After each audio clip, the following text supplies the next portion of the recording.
So very, very, very early in the pandemic, a friend of mine sent me a beautiful poem called Pandemic, actually, by Lynn Unger, who is a West Coast Unitarian minister, but also a poet.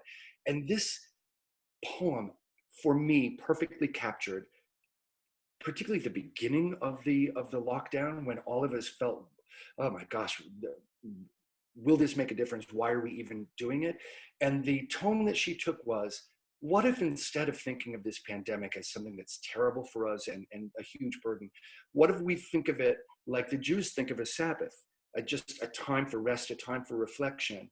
And it was just, the image that she used was, we can no longer reach out with our hands to touch the people we love, but we can reach out with our heart.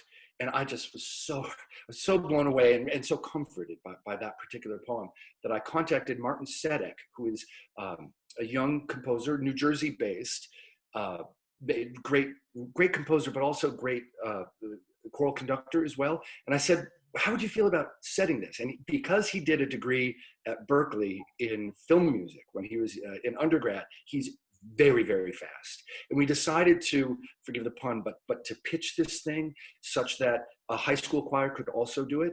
And then we did one of those virtual choirs. And it really turned out amazingly well. I noticed we already had over 12,000 hits. I just think that it combined the right words with the right music.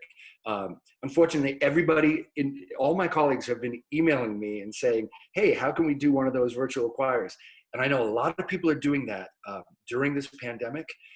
In fact, any researcher who's watching this 30 years from now and wondering about a good master's or a doctoral thesis should go back to the year 2020 and look up these virtual choirs. It became a real thing, but they're really hard to do. They take much more high-level editing than you would think they do. But that project really kicked things off beautifully for us.